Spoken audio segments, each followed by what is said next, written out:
Sige. Ayan, for our lesson 2 is estimating building costs, basic information.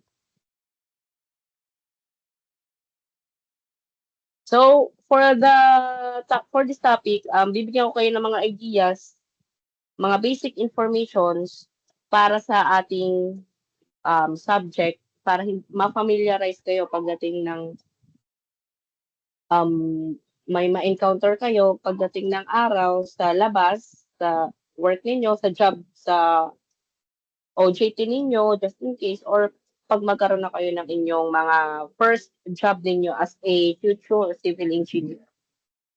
Okay. So, general contractor, what is this? General contractors usually assume responsibility for an entire construction project, but may subcontract to others all of the actual construction work or those portions requiring special skills or equipment. Sa madaling salita, ito yung mga nangongontrata. Diba? Ito yung mga contractors talaga full general contractors, ibig sabihin siya ang may hawak ng lahat. Entire construction project. Ayan o. Nakasulat, diba? At take note, ang mga general contractors, pwede yang hindi engineer. Okay? So, may mga contractors tayo na pwedeng businessman, pwedeng doktor, o basta hindi engineer, basta mapera ka or may pera kang magtayo ng isang construction company or contractor kind of services, pwede kang gumawa niyan. Okay? Pero hindi ibig sabihin na contractor ka, makakagawa ka ng isang construction nang walang tulong ng engineer. Okay? Mag-hire ka ng engineer sa company mo. Kasi hindi ka naman engineer. Kung sakaling hindi ka engineer contractor, okay? So kung may mga general contractors, meron ding subcontractors. The types of companies designated as specialty contractors include those involved in asbestos abatement, concrete demolition, electrical glazing, mechanical masonry, painting, roofing, sheet metal, so on and so forth. Specialty trade contractors may work for general contractors or other subcontractors or may work directly for the owner of the property. So ayun, kung meron kasing sa sobrang laki ng isang project, yung mga general contractors, kumukuha ng mga subcontractors. Okay? So, kumukuha sila, nagpa-plug sila ng ibang mga subcontractors dahil hindi na nila kaya sa sobrang laki ng project. So, may mga sub-sub na yan. So, pwede nilang ipagawa yung, say, for example, yung electrical works sa isang subcontractors, diba? Yung mga painting works or roofing works, ayan. Mga maliliit naman ito na subcontractors. May specialty lang sila. Sabihin, dun sila specialized ang kanilang trabaho. Okay? So, this is the master format divisions.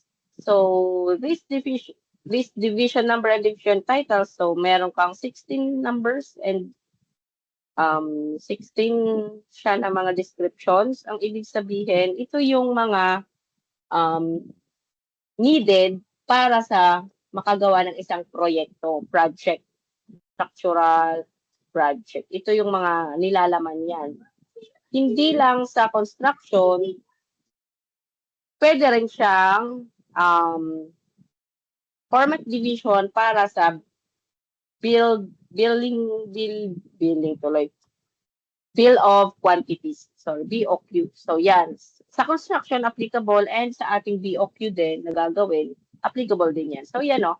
Yung mga general requirements, ginagawa yan ng isang contractor, yung first na step sa pag-apply ng building permit, yan yung mga general requirements. After nyan, pag okay na yan, papasok na yung site construction. Dito naman yung mga site preparation. Dito inaayos yung lupa. Okay? Pine-prepare ang lupa sa paglalatagan ng isang structure or building. So, next nyan is yung concrete works. Sa concrete works, nandyan yung pagbubuhos ng konkreto at pagbabakal. May bakal na rin yan. And ito naman, masonry works. Ito naman yung mga sa mga pader, CHB walls. Yan. Paglalagay ng mga hollow blocks. So metals or roofing works or metals, pins yan. And then meron din tayong wooden plastic, thermal and moisture protection, tapos yan mga doors and windows, finishes, specialties, mga equipment sa kinakailangan sa site, furnishings, may mga special constructions, specialized yan, conveying system, mechanical, and electrical. So yan binubuo yung isang buong project. Okay? So, hindi lang general contractor, subcontractor, ito yung pinakamahalaga. Based sa ating subject na quantity surveying, dito tayo papasok. So, the estimator, okay? The most important person in a general contractors or subcontractors organization is the estimator. The best contractor in the area cannot make a profit or stay in business for long if taken contracts are below the real costs. So, dapat may maganda or ang tawag dito, may magaling yung term pala tama. May magaling na estimator dapat ang isang contractor kung talagang gusto niyang makakuha ng maayos na project. Kasi dito papasok yung budget ng isang project. Kung walang estimator, hindi malalaman kung magkano yung isang project na gagawin. Okay? Siyempre, kunyari, may mga nagpapabidding.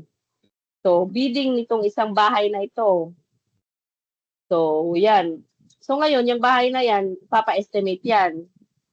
Kung pasok yung price, yung presyo ng bidding doon sa project na yon. So, for example, may isang bahay,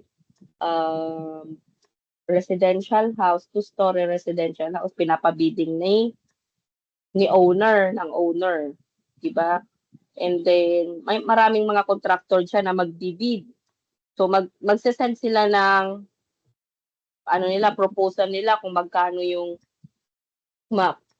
magkano ang lahat ng gagastusin para magawa yung bahay na yan. O, so, for example, ang bahay na yan ay ang budget lang ng may-ari is 4 million lang sa bahay na yan. Two-story, 4 million. Okay? Nung ginawa ng estimator, yan, kulang yung 4 million. Lalo na ngayon, inflation na, di ba? So, magbibid ka pa ba as a contractor? Magbibid ka pa ba doon sa project na yan? Or malulugi ka lang? So, doon mo malalaman yan. Kaya dapat may magandang estimator ang isang contractor. And doon tayo papasok. Okay? As an engineer, dapat may knowledge kayo sa pag-estimate. Kasi hindi ka man estimator, engineer ka man lang, at least alam mo na yung pag-estimate dahil part yan ng isang engineer. Yung marunong kang mag-estimate. Okay? So, yun.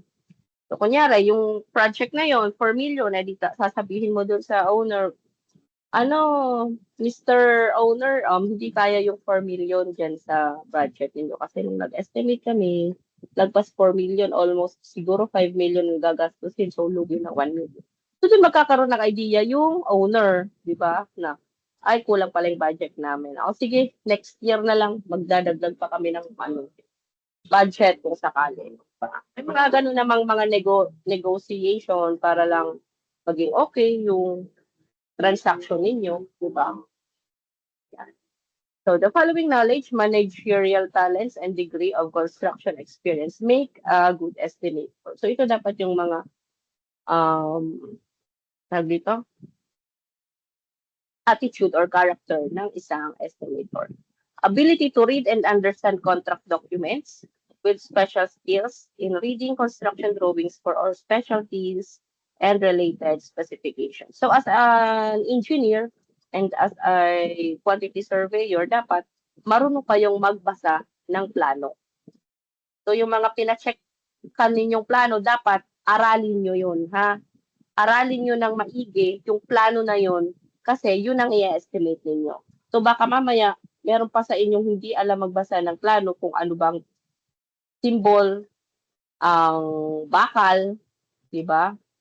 Yung baka mamaya misread nyo yan as meter, di ba? 200 meter. 200 millimeter lang pala. Millimeter lang siya, hindi siya 200 meter. Okay? Yung mga ganyan. So, dapat alam ninyong magbasa kung sa poste, kung ano ang itsura ng poste, plan view, side view, di ba? Section view, elevation view, mga ganyan. Alam niyo dapat magbasa. Kasi sa on-site job, pag nasa on-site site na kayo, minsan yung mga foreman, nagpapadrawing yan sa engineer na, engineer, paano po ba ang latag ng bakal dito sa poste na ito? Eh, drawing nyo yan, di ba?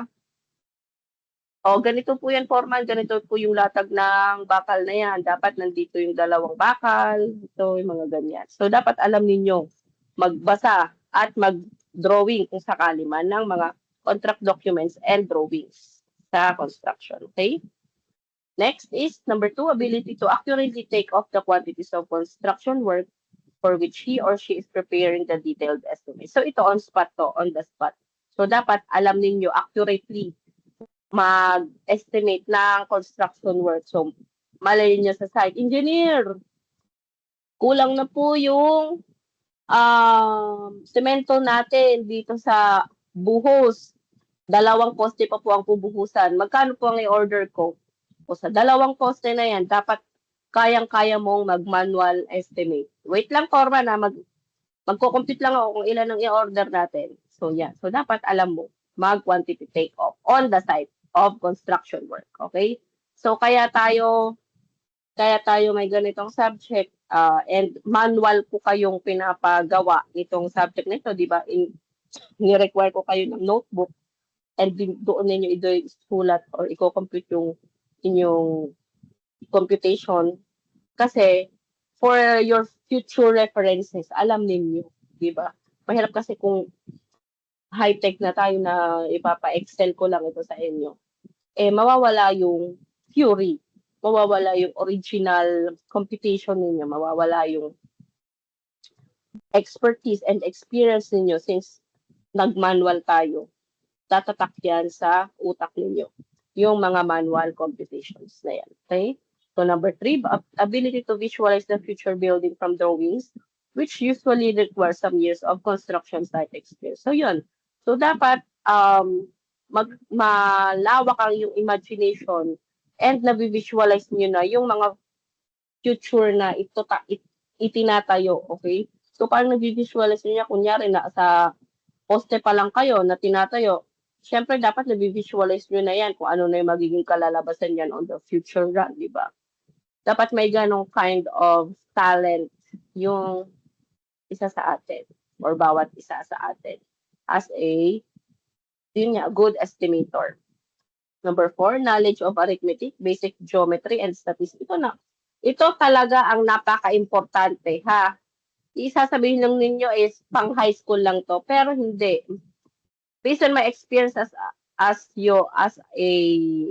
an instructor, medyo dapat talaga meron kayong knowledge of arithmetic, basic geometry, and statistics. Kasi may mga nagtatanong pa sa akin, class, kung ano po ang volume. Volume is napakadali lang kung paano ang volume, class. Noong high school pa lang is tinuturo na yan. Paano mag-compute ng volume. 3 unit, meter times meter times meter, makakakuha ka ng volume. Ang area, 2 lang. Meter times meter lang, square meter. Okay? Arithmetic lang yan and basic geometry lang yan, class. Dapat, napaka-importanteng meron tayong malaking kaalaman for this, ha?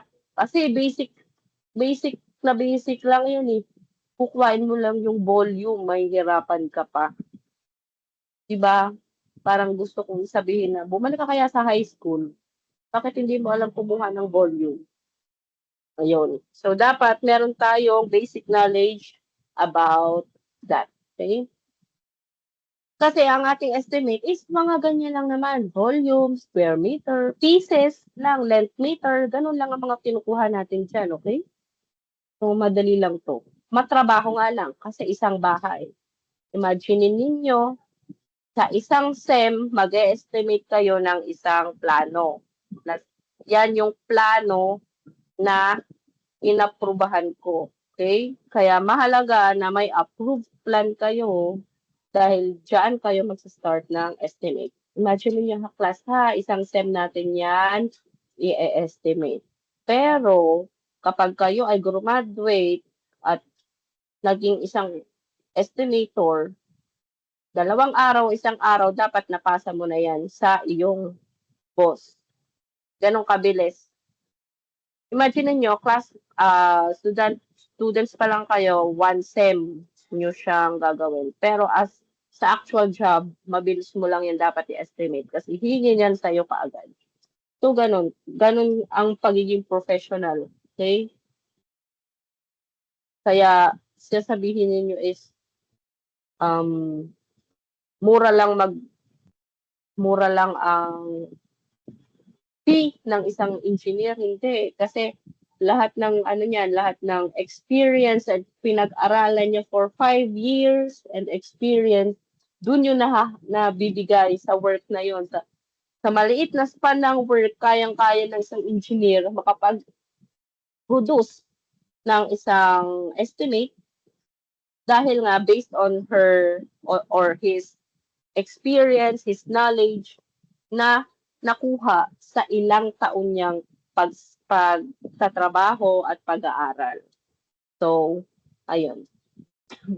So, wag nyo lang ilalang ang isang engineer, okay? Kasi buong buhay niya yung pinagtrabahuan para lang niya makuha. Sasabihin nila, ay, 3 araw mo lang niyang ginagawa, tapos naniningil ka sa akin ng 10,000, grabe ka naman. O sige, ikaw na mag-estimate yan. Diba? So, ganyan talaga. Talagang may mga presyo yan. So, huwag mong ilalang lang yan kasi hindi ibig sabihin na mabilis na gawa ng isang tao yan as an engineer, hindi na yan tama. Tama yan. Siyempre, dahil nagkaroon ka na ng knowledge and other educations pa, paano mga styles and techniques sa pag-estimate, kayang-kaya mo nang gawin yan. For us sa future ninyong gagawin. Okay?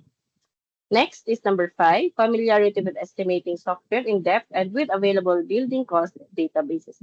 So dito, yung ibang mga companies, meron silang sariling estimate program.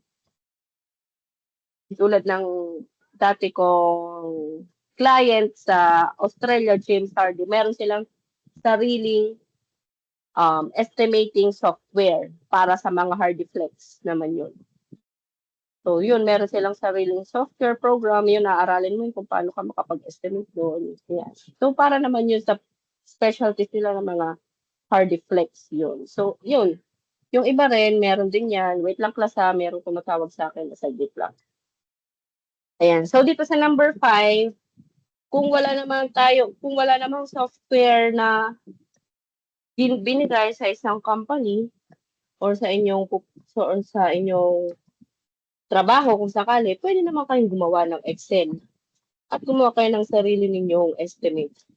Mas maganda nga yan kasi personalize ninyo ang inyong estimate calculation, di ba? So, ganun ang ginawa ko. Gumawa ko ng sarili kong estimate Excel para kung sakaling may magpapa-estimate sa akin, ay mas mapapadali. Pero sa ating subject is, I advise nga, nire-require ko na manual muna tayo dito.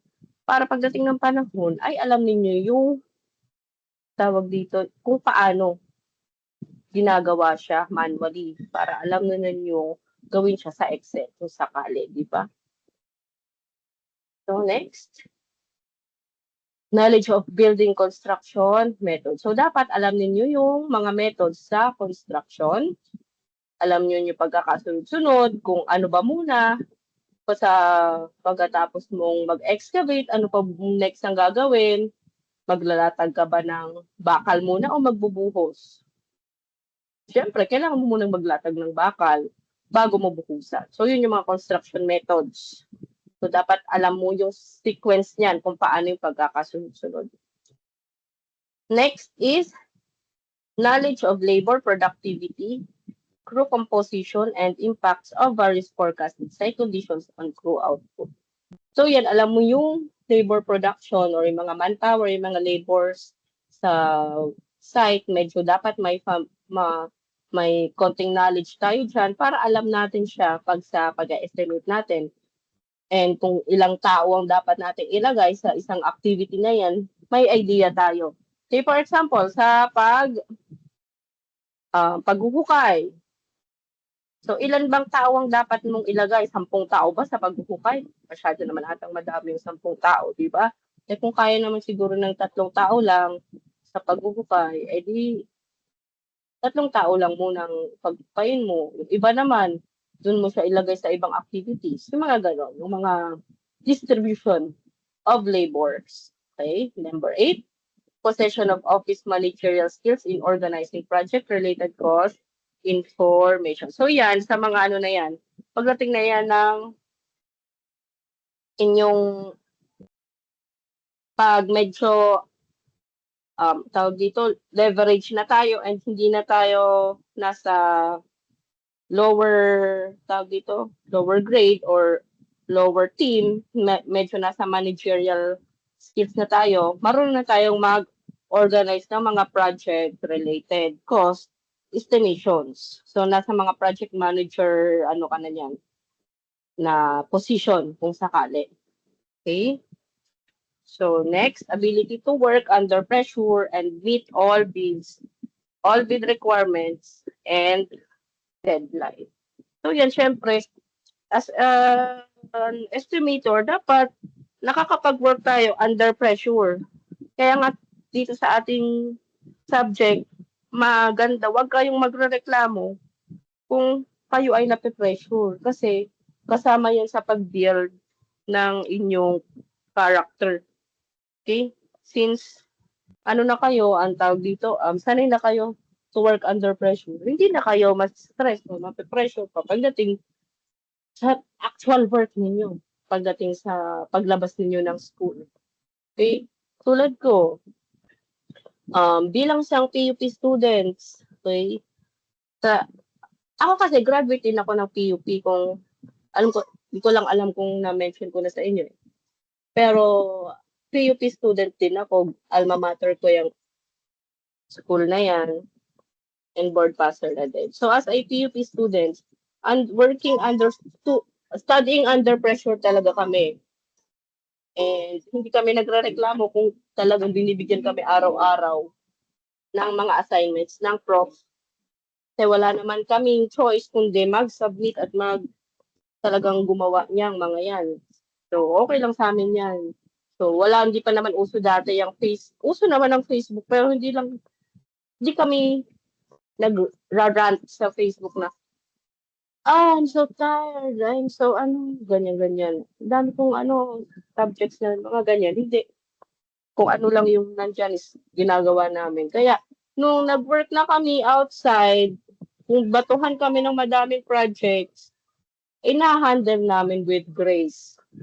Kasi nga, bilang isang estudyante ng PUP na sobrang daming binibigay, and yung iba pa hindi naman nagtuturo naman talaga, di sariling sikap talaga. Ano na yan?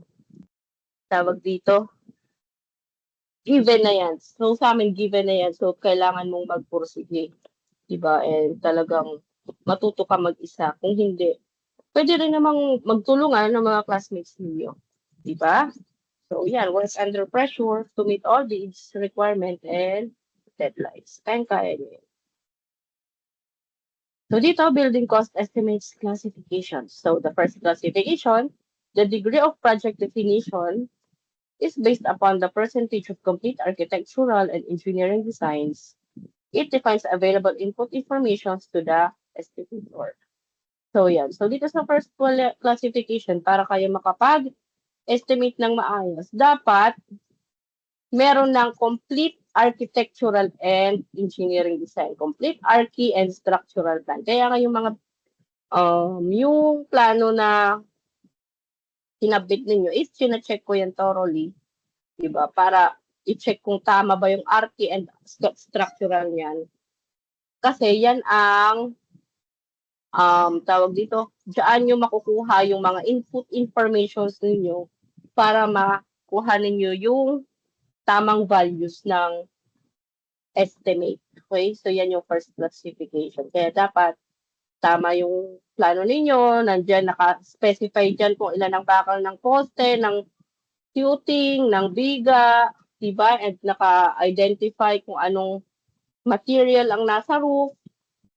Kapag hindi, nahihirapan kayo, mahirap manghula as an estimator. Imagine mo, nanghula ka sa purlin, hindi naka-indicate kung anong purlin na ang ginamit sa roof. Ang nilagay mo, 2x4 by 1.5 mm. Okay, try lang, 1.5 as an estimate. So, yun na yung pinasa mo dun sa contractor. Eh, na-order nila yan. 2x4 by 1.5 mm na purlins. Ilang pieces yan? Siguro dun sa ginawa mong estimate, 300 pieces. Eh, yun pala, since hindi naman kasi naka-indicate at hindi ka nagtanong, sa actual pala, na design ng isang engineer, hindi pala 2x4 ang gagamitin mo dyan. Masyado daw maliit yan. Dapat 2x6. So, 200 by 150 mm dapat. Eh, yung na-order, hindi pala 200. 100 by 150 mm. Kasi 2x6. Eh, yung nasa estimate mo, 2x4. 150, 50 pala yun. 50 by 100 lang. So, yun. So, mali na, di ba? Gets nyo? So, ang laking lugi noon. So, paano yan? Mali yung na-order. Kasi yung estimator namin, inassume lang na ganito eh. Hindi kasi naka-indicate. So, dapat as an estimator, dapat magko-coordinate ka doon sa engineer na gumawa ng plano. Boss, ano ba talaga to? Kasi hindi kita eh. Kung hindi nyo gustong mapagalitan, di ba? At pagdating ng panahon. Kasi hindi naman sa inyo galing yung plano na yan, ina-estimate mo lang yan. Di ba? So, dapat makikipag-coordinate ka. Yan. So, next, second classification.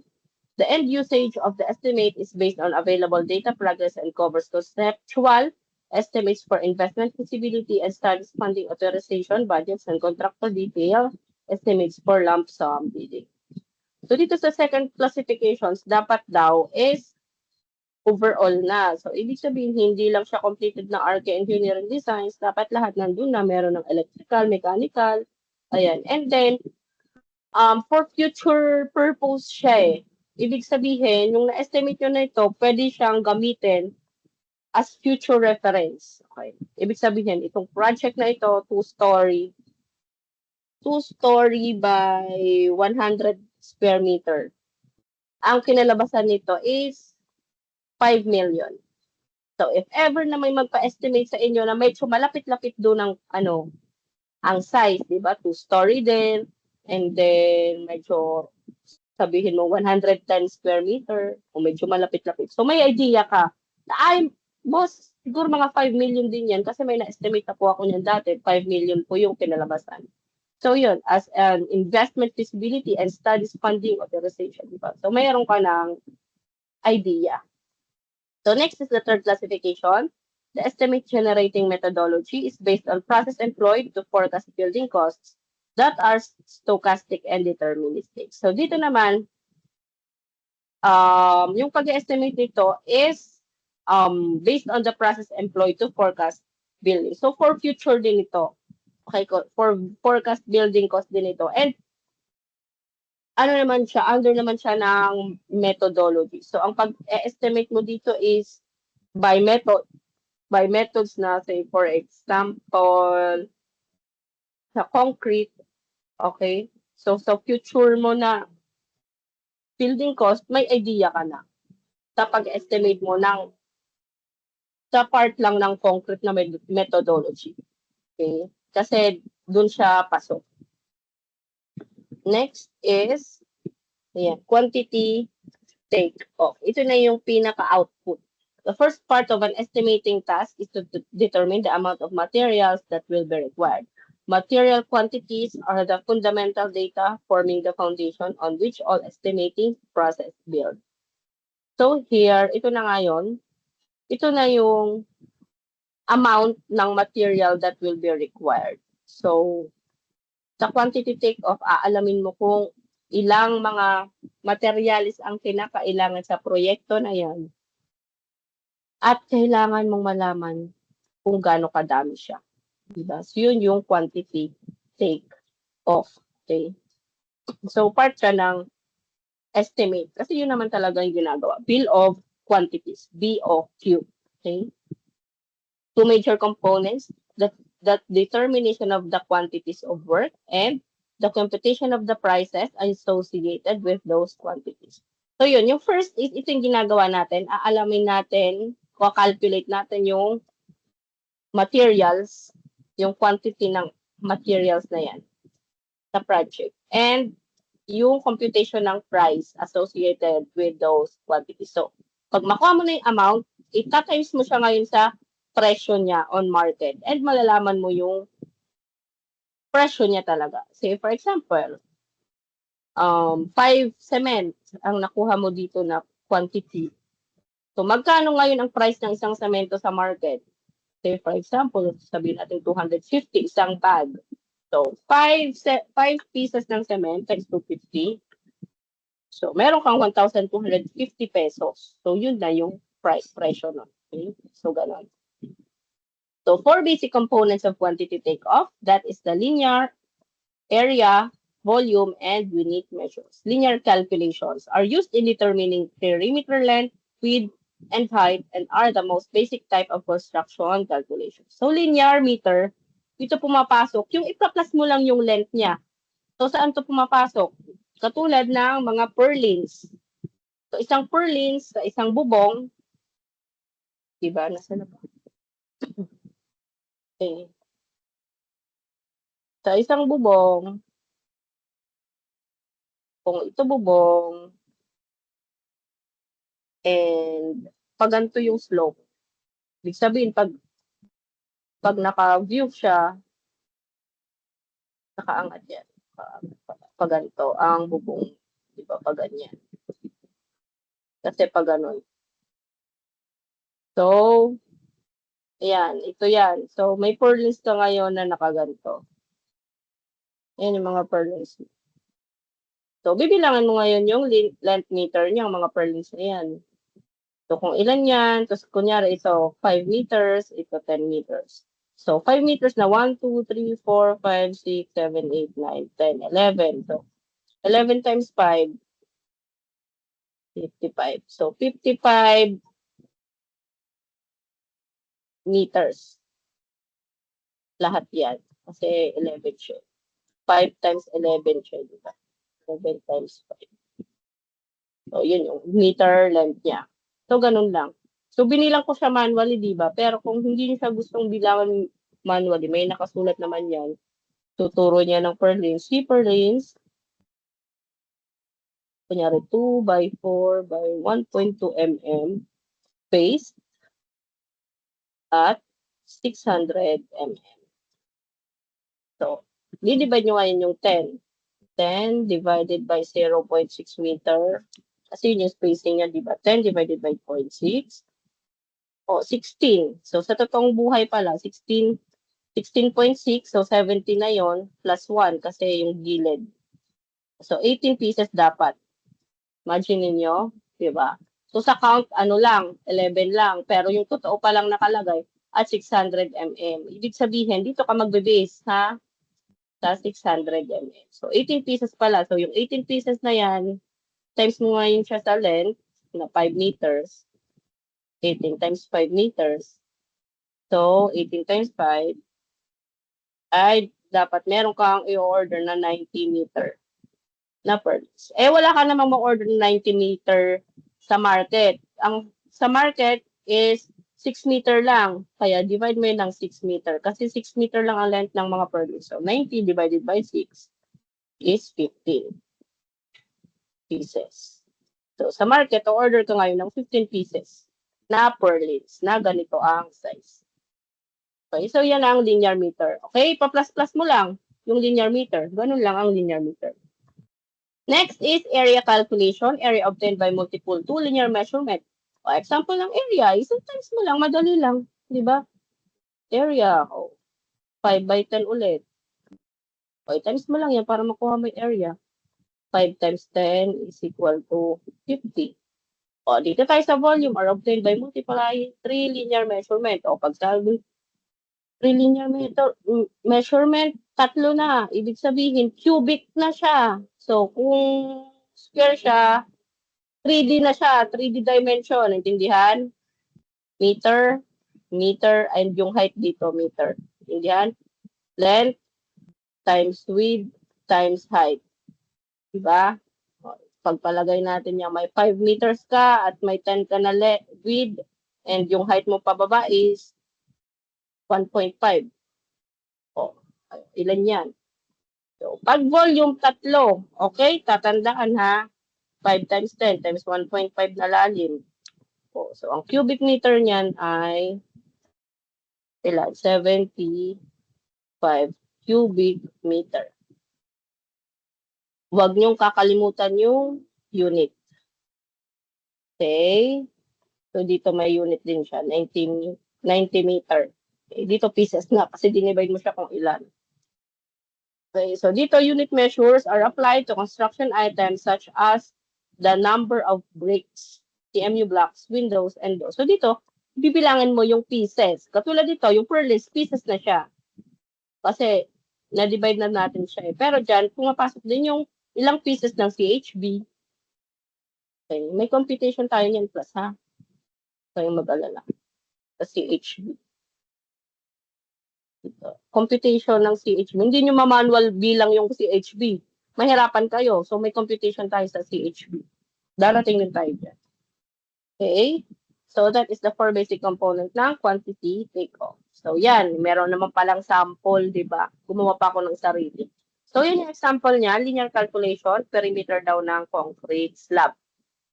So 60 meter plus 50 plus 60 plus 50, ayan. Inad niya lang lahat ng meters, okay? Pagdating naman sa surface area ng slab, times mo yung area niya na 60 times 50. Okay, ngayon, yung volume naman ng slab, syempre, yung thickness ng slab ang lalagay mo. Since 60 by 50 yan, gawin na natin siya para hindi kayo malito. So, ito daw yung 60 meter. Ito yung 50 meter. And if ever man na yung thickness niya ng slab, makita nyo yun dyan.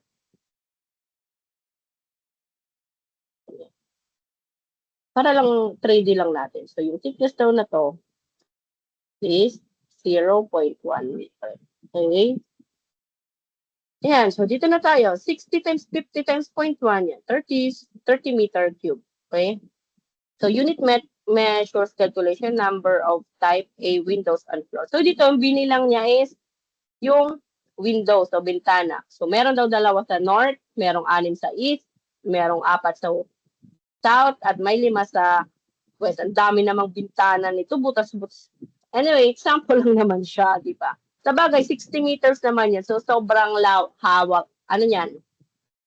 Sobrang, tawag dito, layo niyan, 60 meters. So, ano naman siya? Pasok naman. So, meron kang 17 units ng bintana. Kaya nagkakaintindihan, class. So, dito sa linear, pinag-plus niya lang yung 60, 50, 60, 50. Dito sa area, tinimes niya yung dalawa. Yung volume, tinimes niya yung kapal ng slab o ng sahig. Okay, 0.1. Okay. Dito naman, binilang niya yung pieces ng bintana. Okay. So, basic lang yan ha. So, para familiarize lang tayo. Okay. So, yun na. So, yun, ano lang yun. Estimated building cost lang. So, dito na tayo talaga sa lesson 2. Ito na yung mga basic information. So, sa excavation, yan, example, is a process in which soil, rock, and other materials are removed from a site, typically with the use of heavy earth-moving equipment such as excavator and bulldozer. So, yan, may kita nyo nag-excavate sila. So, sa excavate, ang volume niyan, ang kukuhain nyo dyan is volume. Diba? Ayan, o. Length and yung depth. Okay? So, ito yung 1 meter. Ito yung length, width, and yung height. Height ng lalim. Hindi thickness ng footing. Height ng depth ng lalim, ng baon ng footing. So, ito yung footing mo. Ito yung lalim na baon. Ito yung depth. Ito yung 1.5. Kasi, yung thickness ng footing, ito lang. Say, for example, 0.3. So, sa excavation, length times width times height, which is ito. Yung height na 1.5. Okay? Hindi thickness ng footing. Okay? Imagine niyo ang ginawa nyo is, kunyari ito, 1.2 by 1.2. Yung footing mo, 1.2 by 1.2. So, dapat ang computation mo, 1.2 by 1.2 ba yung height ng footing mo ha, na depth na lalim na excavate, which is 1.5.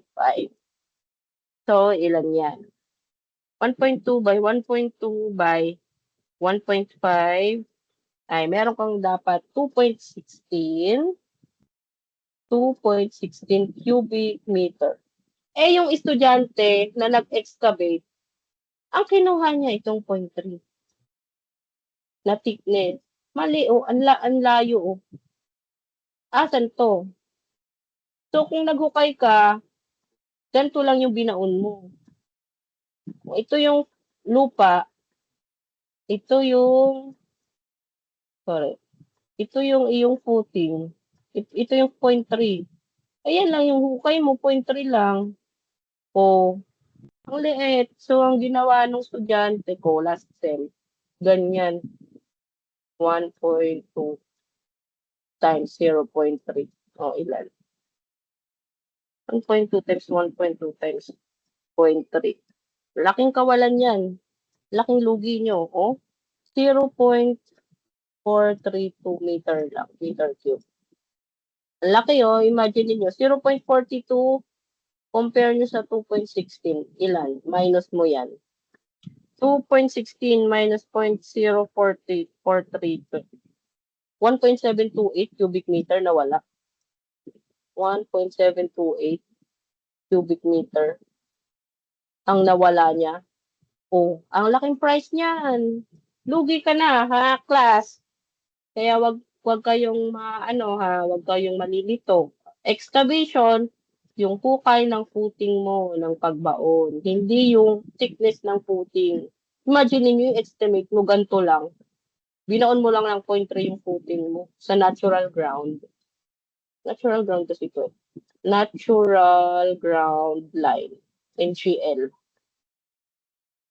So, imagine, dapat depth, okay? Depth ng footing ang ilalagay nyo sa excavation, okay? Next, footing. So, yun alam na natin yung footings.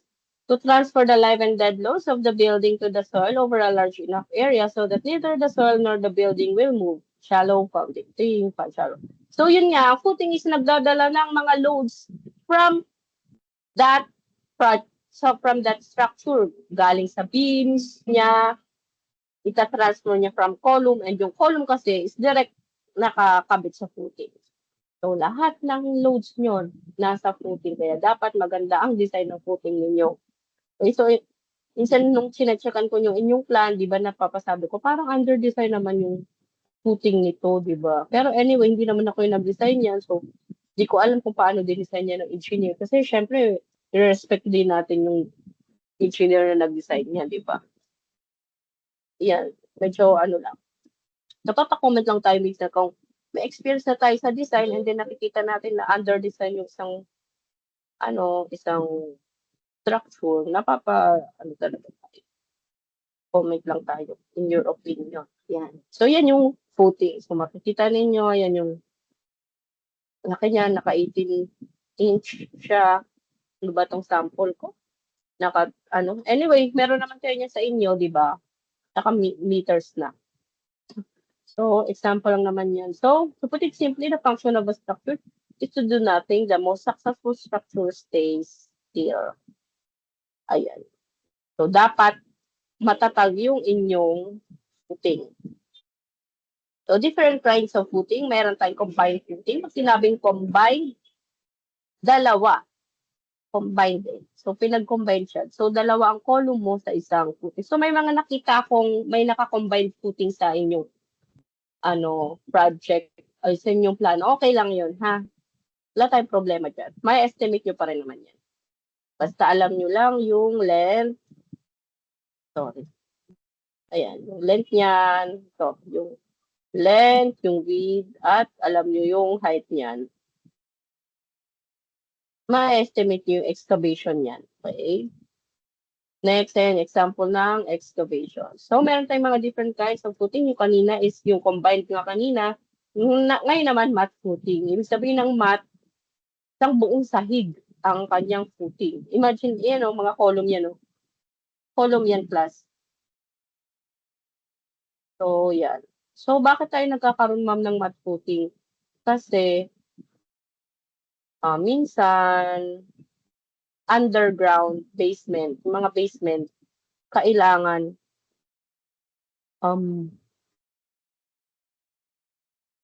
malaki ang kanyang footing talaga kasi meron pang basement. So kapag sinabing basement, ano siya, ilalim siya ng lupa.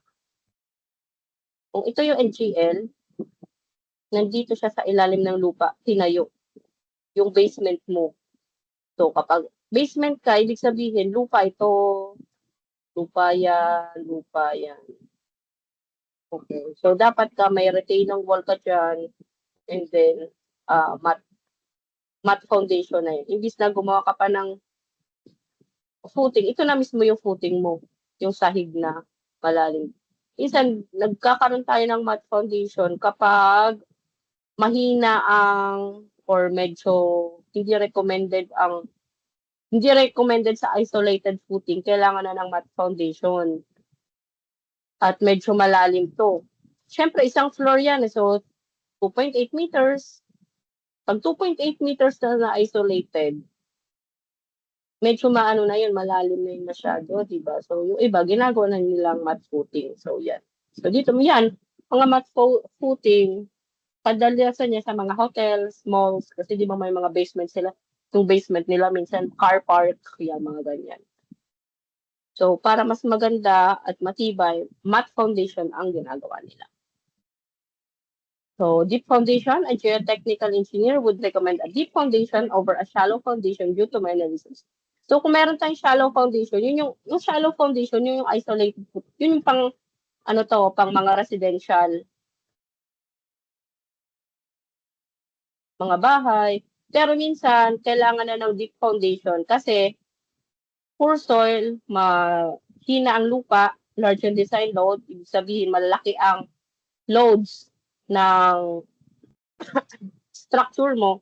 Katulad nito sa mat foundation, malalaki ang loads ng column mo, hindi na kaya ng isolated. So, dapat mat footing na siya.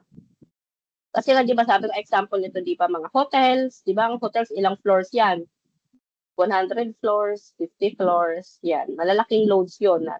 Imagine mo lahat ng columns na yon and beams, ipapasa niya lahat yun sa footing. So, kapag maliit lang yung footing mo, hindi ka kayanin. Dapat mat foundation na siya. And site constraints. Minsan kailangan din ng kapag kinakailangan na sa site, ibig sabihin, apektado na yung site, kailangan talaga ng malalim na pundasyon. Okay? Yan. Minsan, ito yung mga example ng deep foundation, pile foundation system. A pile is a component in a pile foundation which is driven into the ground to ensure the foundation is deep. So dito, yung mga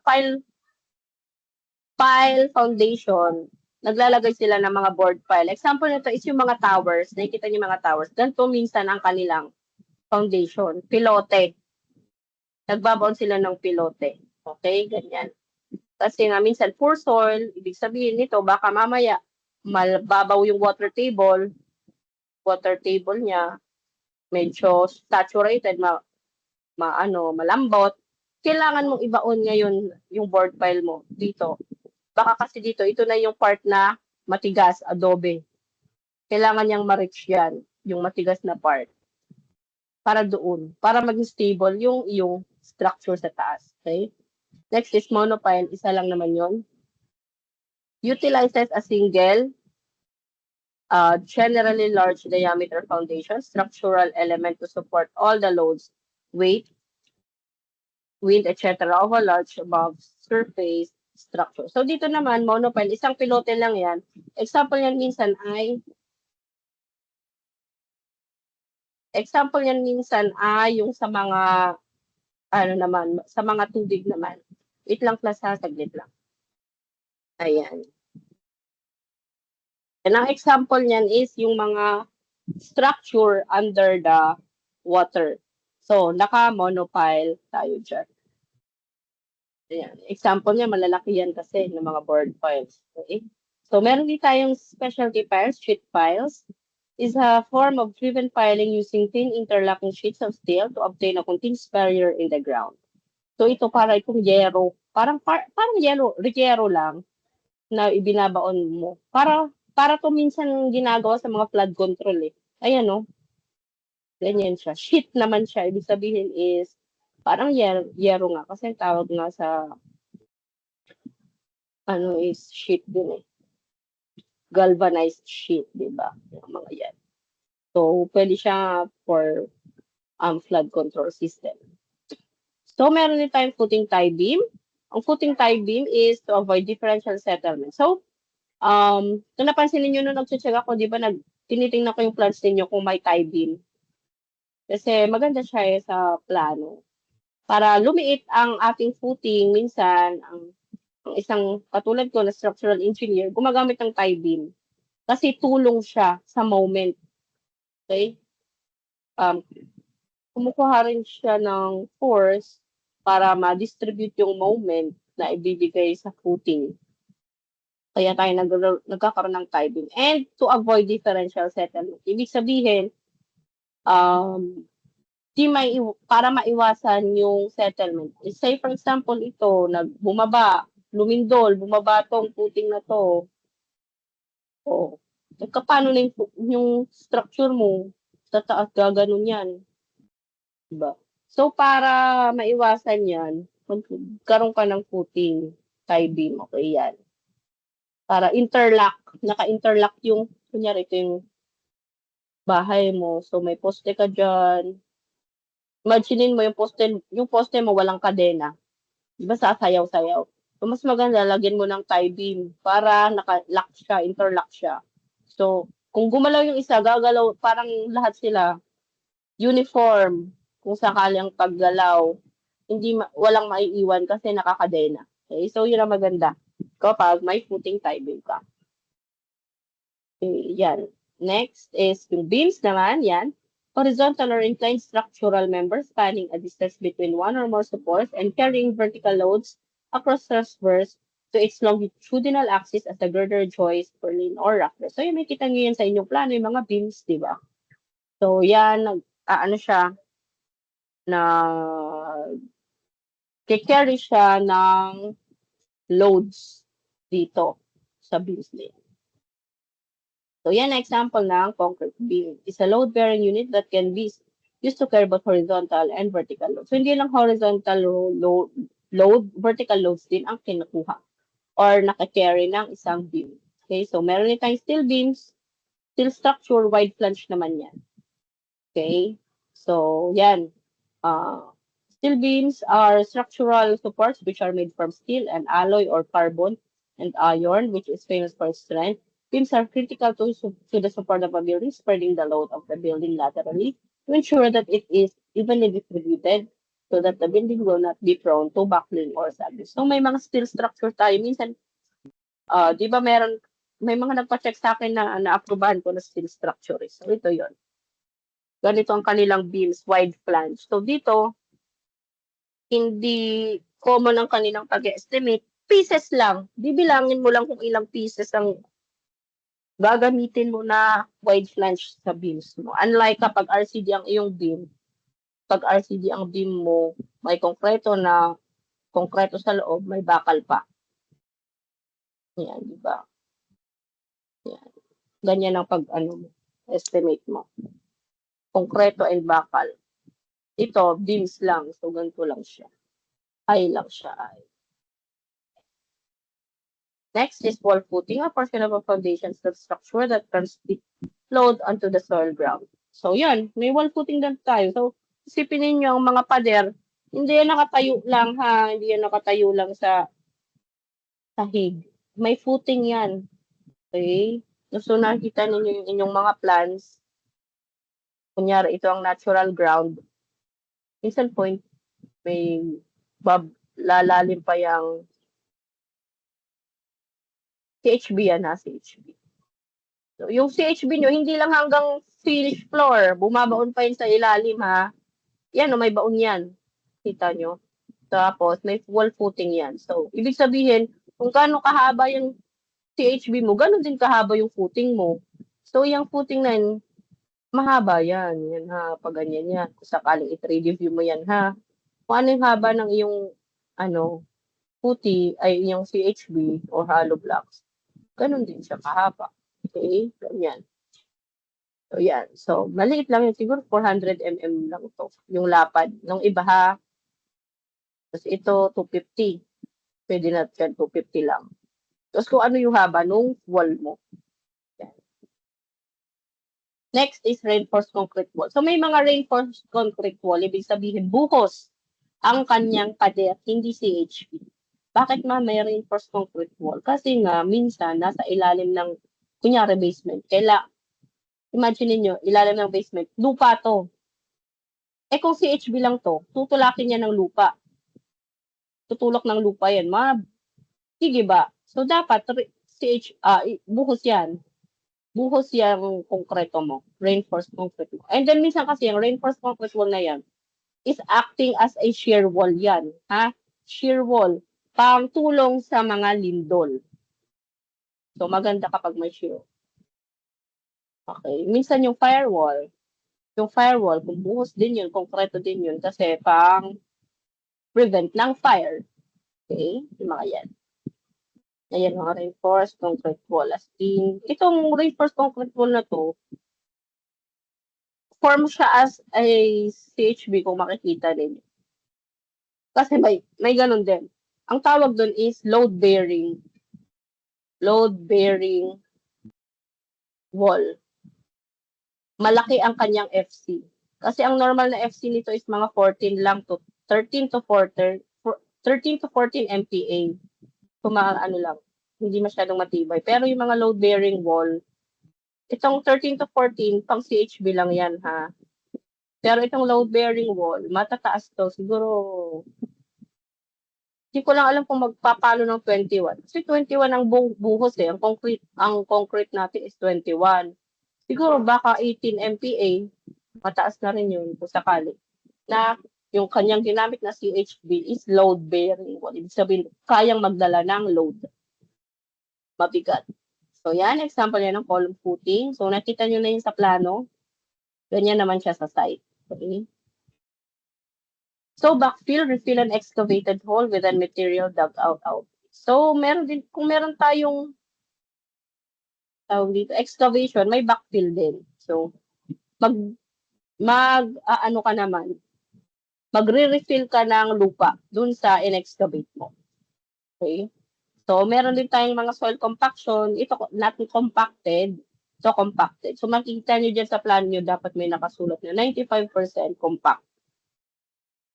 compacted soil. Kasi dapat compacted ang lupa natin sa site. Bago ka maglagay ng footing, ng slab, dapat compacted yan. Tingnan nyo yung air dito. Ang dami niyang hangin. Diba? Dito, konti na lang kasi naka-compact na siya. Saglit. Tingnan ko nga. Nawala yung sample ko. Wait lang. Nakabukas na kasi yun. So, nag-restart yung screen ko. Nag-restart kasi ito. Kaya nawala na naman. Ayan. So, next. Ayan. Compaction. Yan lang. Loose stratum, firm to medium stratum. Kaya dapat maganda ang pagka-compact natin. So, bill of quantity, an itemized list of materials, parts, and labor with their cost required to construct, maintain, or repair a specific structure. So ito, at the end of our SEM, ito ang magiging final project nyo. Bill of quantity, or yung sinasabi na BOQ. Yan ang pinapasa ng mga yan yung mga quantity take off, yan ang pinapasa sa billing permit, yung estimate, cost estimate, yan, BOQ, bill of quantity. Okay? So, nandiyan pa ba kayo, class? Nakikinig pa ba? Hello, nandiyan pa? Please say nga. Say anything. Yes po. Okay. Wait lang.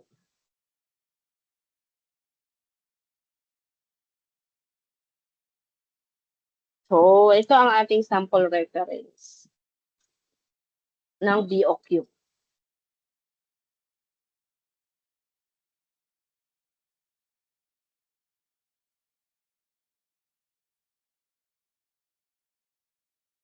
Ayan, kung mapapansin nyo, ayan. Ito yung general requirements. Okay? Ito yung kanina. Dun sa math for division math, ano yun? Format division. Ano nga yun? Puntahan nga natin. Ito. Master format division. So, general requirements, cycle construction. So, part din siya ng BOQ. Ito yun. General requirements. And then, site preparation. Yun ay sa mga direct works. Ayan o. Site, concrete works, rebar works, form works, masonry works, roof framing, and etc.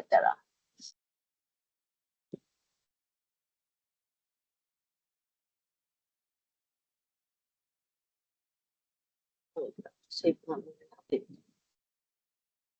So, ayan. General requirement, direct. Ganun din. Tile, ito may tile and painting. Okay. So, ayun siya. So, para sa ating, para sa inyong, wait lang.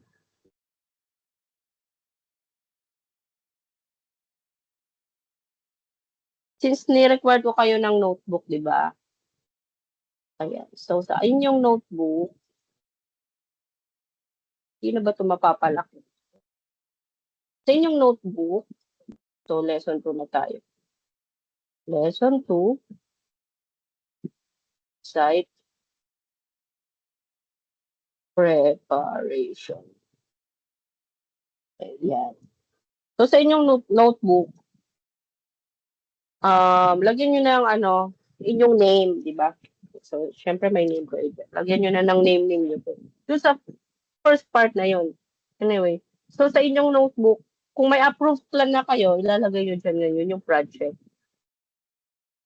Anong title ng project? So, anong title ng project, ma'am? So, makikita nyo siya doon sa plano nyo. Ha?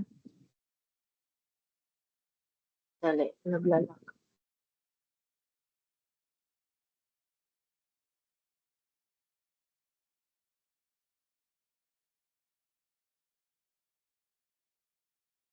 So, ito siya. Proposed 3-story residence. Ano nangyari? Diyan pa ba? Nakikita pa, class? Nandiyan pa? Nakikita pa? Nakikita pa ba? Hello? Yes. Diyan pa kayo? Okay. Baka kasi bigla na namang mag-restart. Anyway, so ito yung project title nyo, a proposed 3-story residence. So, yun yung sa plan nyo ha. Check nyo yun sa inyo ha. So, ilagay nyo ngayon yung pangalan ng project nyo dyan. So, ayan. Sa inyong notebook, di ba nagpa-record ako ng notebook? So, manual lang kayo na magsusulat doon na either lapis or ballpen, kayo nang bahala. So, doon ilagay niyo yung project nyo. Ano yung project? Yan. Project ilagay nyo and then sino yung owner? Siyempre, may owner siguro yan na nakalagay. And then, yung location. Okay. And, ayan. So, yun. inyong notebook yan ha. Kahit huwag nyo nang ilagay yung lesson to site preparation kasi ano eh, ako lang naglagay niyan dyan. So ito yung standard na makikita nyo dun sa paggagawa ng BOQ. So first is yung first division, division 1. Division 1 is pangit naman. Wait nga, tingin ko.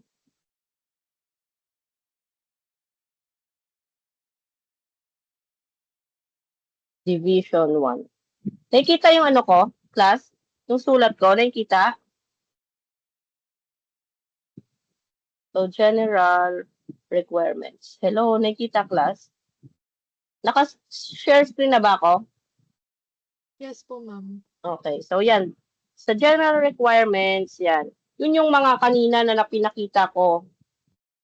Ano ba yun?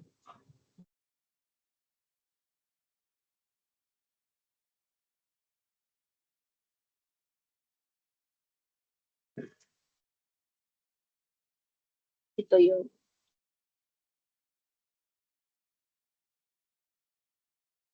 Yung mga ito.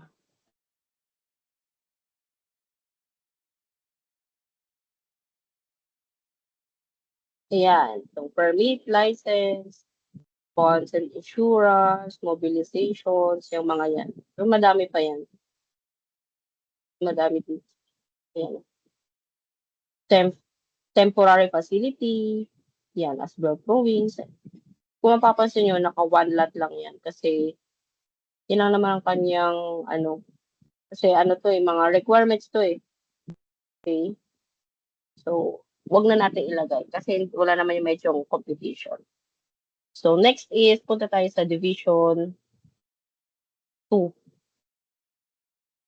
Division 2, ito na yung mga direct works and site works. Direct works or site works. So, dito, ito na yung letter A. Ito yung sa site. Ay, nako.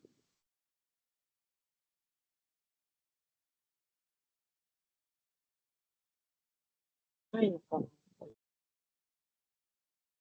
Yung sa site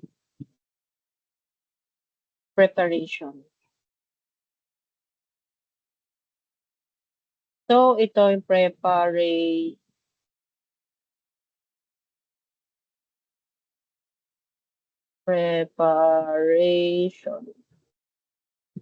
Yan. So, dito sa site preparation, ito yung start ng, ito, di ba, ito yung start ng inyong mga computation. So, una, demolition. So, since na actual katis to eh, minsan, pag bibisitahin nyo yung site, makikita nyo yung talagang itsura ng site pa or ng, bago pa siya lagyan ng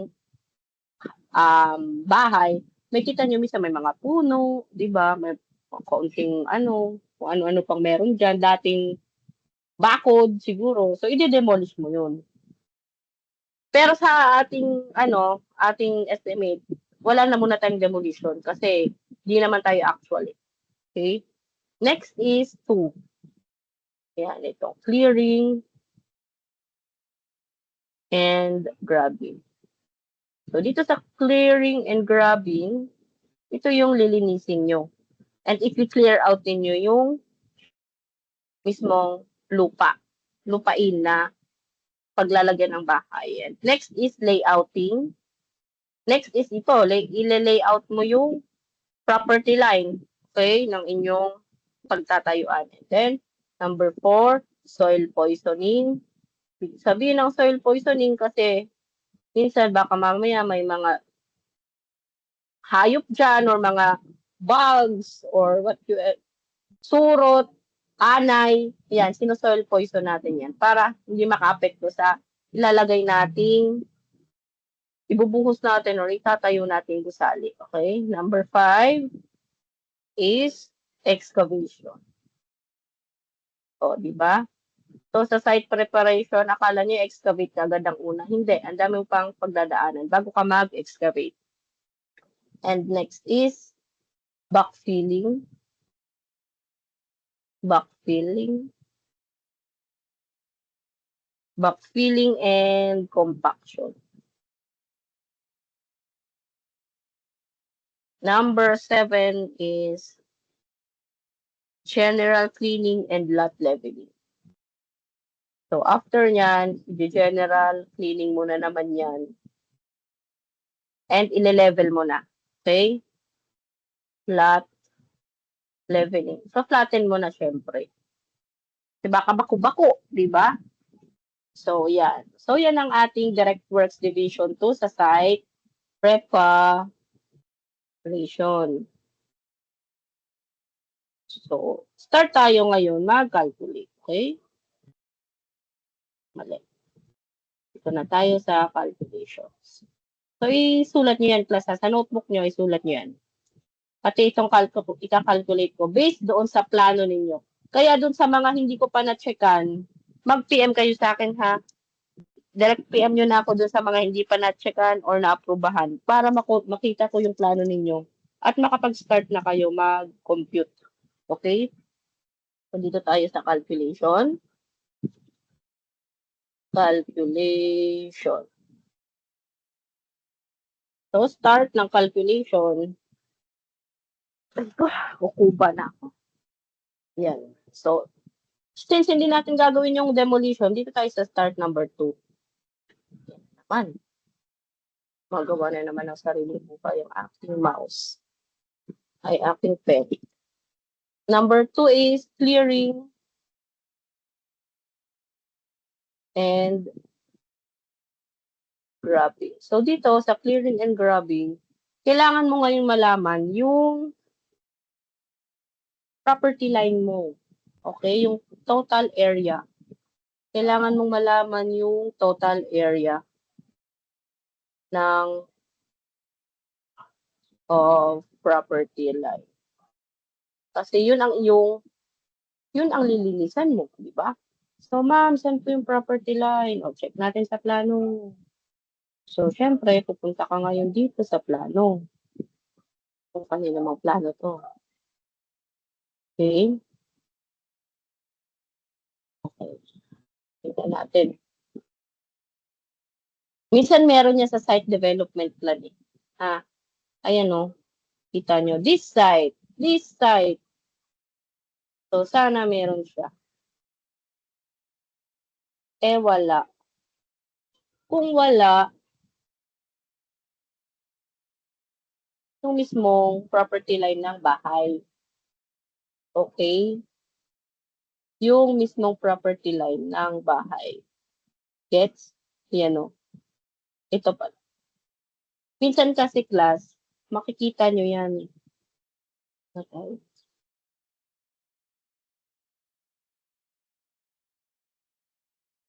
Tingin tayo ng ano.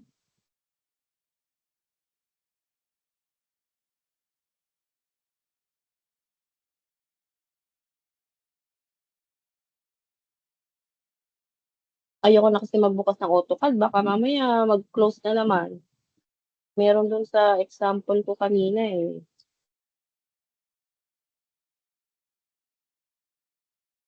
So, check natin ha kung sino ang ano.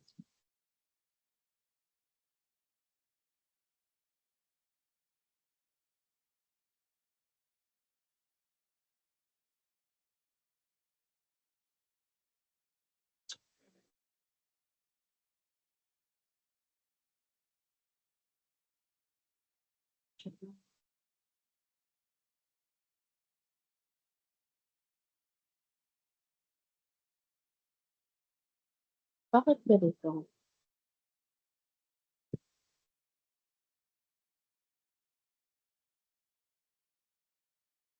Wait lang ha. Ayos ko pa. Ganun din talaga. Ayan. So, ganito yung gusto kong view para makita ko. Ayun to.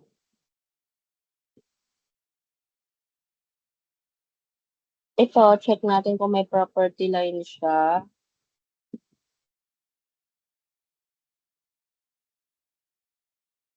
Mababasa nyo yan kasi na nakasulat property line. Okay, wait lang.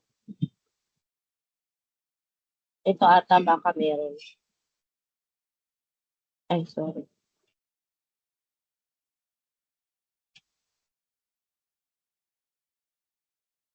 Tingnan nyo minsan sa roof. Minsan nandun yan.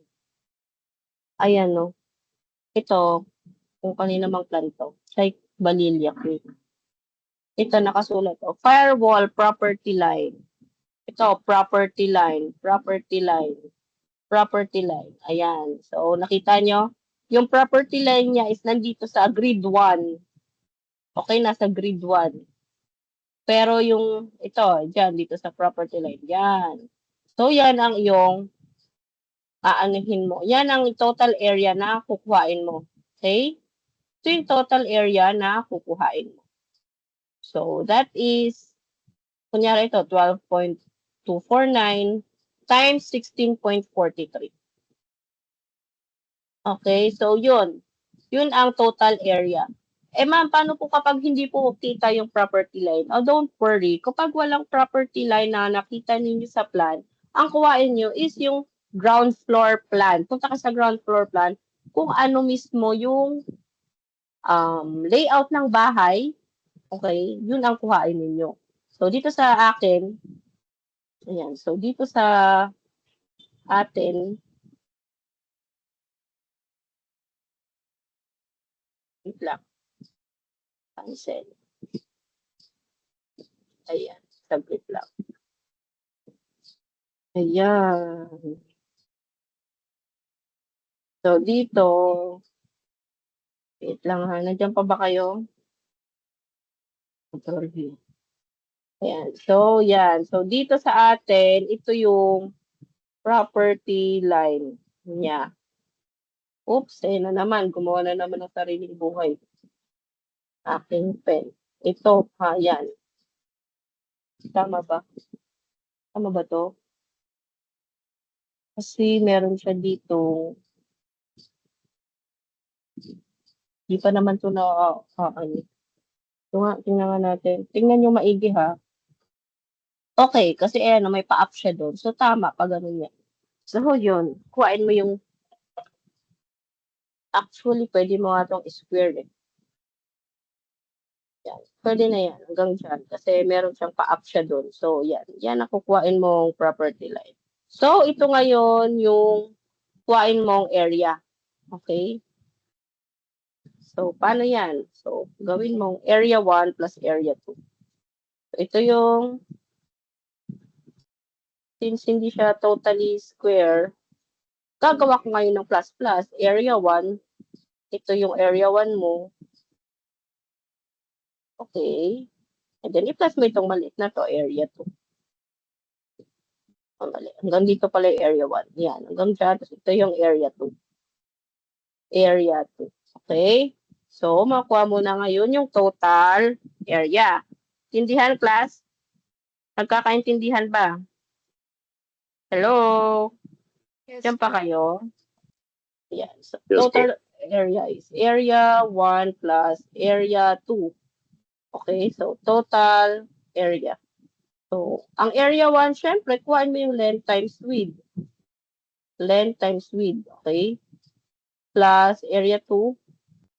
Length naman yung ulit yan times width niyan. Para makuha mo yung total area. Okay? Hindi ko na kukuhain na. Okay? Basta yan yun. Kukuhain nyo na lang yung mga length na yan. Kaya dapat tama ang inyong dimensions kung sakali. Ha? Kaya importanteng may dimensions and scale yung inyong plano. Okay? So that is yung clearing and grabbing. And don't forget the unit. Square meter or pwede ring meter squared. Okay? Huwag nyo nang gawing millimeter. Sobrang ano niyan. Tipin nyo, 1,000 times 1,000. O, ilang 0, 0, 0, 0 yan. So, meter na tayo, ha? Meter. Meter lang. And square meter. Wag millimeter. Sobra yun. Sobrang dami nun. Okay? Millimeter lang. Okay. So, next is layouting. Next is number 3, layouting. Black. Yan. Layouting. So, imagine niyo yung ating clearing and grabbing dapat property line siya, di ba? Kung saan kahit lagpas pa siya ng bahay. Pero yung layouting dapat mismong length siya ng bahay. So, ang unit mo dito ay linear meter. Okay? So, dito sa bahay na yan, dapat ang iyong dyan, yung bahay lang, ha? Yung layout mo niyan, yung bahay lang, ito lang, yung blue lang. Yung kukuhain mo ngayon yung linear meter niyan. So, yan. Okay. Kasi dyan ka ngayon mag-stick ng mga lalagyan mo yan ng nylon marks, lalagyan mo yan ng tali. Okay, so kukuhain mo ngayon yung linear meter niyan, okay? So, yan, yung L niyan, L1, sorry, L1 plus L2 plus L3 plus L4, kung ilan man, is equal to total length. Okay, in meter. In meter. Yan. So, yan, kuhain mo to. Kung ano yan, ito, i-plus mo tong mga lengths niyan. L1, L2. Yan yung layout, okay? So, example tayo ng madaling layout. Kung yan yan, may 5 at 10, 5, 10. So, ang ilalagay mo ngayon, 5 plus 10 plus 5 plus 10 is equal to ilan? 30. Tama ba? 30 meter. So, ganyan ang layout. Okay? So, next. What's the next? Is soil poisoning. Number 4 is soil poisoning. So, napakadali ng soil poisoning. Kasi, yun na rin yung total area mo. Yung total area mo kanina, yun na rin nung layout of clearing of number 2. Of number 2. Yun na rin. Kopyahin mo lang yung total area. Kasi yun din yung mo, paglalagyan mo ng soil poisoning na area. Yun din yung iyong gagamutin na area. So, yun din yun. Okay? So, kung area 1 plus area 2 is equal to total area. Yun din yun. Okay? Kakaintindihan, class? Sa total area. Same lang yun kanina sa clearing and grabbing. And dito na tayo sa excavation. Excavation. So, ang kailangan, ano yung mga ina-excavate, class? Hindi lang siya footing ha, pero number 1 is yung footing, syempre. Pero meron din tayong ina-excavate na footing tie beam. Kung merong footing tie beam yung plano nyo ha, pero kung wala, pwede rin yung wall footing. Kasi hindi siya nag-footing tie beam, wall footing lang. Diba? Ano pa? Malay mo, meron ka ring retaining wall. Sabagay, nasa wall footing na rin yun. Retaining wall footing na ano. So, yan yung mga standard, typical na ine-excavate. So, dako tayo sa footing muna na excavation. So, sa footing na excavation, katulad nga nung sinabi ko kanina, kung ito yung NGL, natural ground line, ito yung column footing mo. Ayan. So, ang plan niyan, say for example, ang plan view niyan sa plano mo ay ito. Plan yan. Tingnan natin to. Punta tayo sa ano niya. Punta na tayo sa kanyang schedule.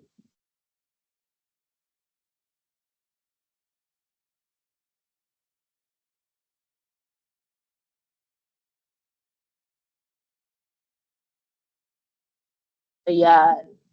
So, dito, ang footing niya ay may tatlong uri, F1, F2, F2. So, ngayon, computin natin, kunyari, ang kanyang F1. Tingnan nyo, wala siyang puting tie beam. Tama ba to? Pero meron siyang grade beam.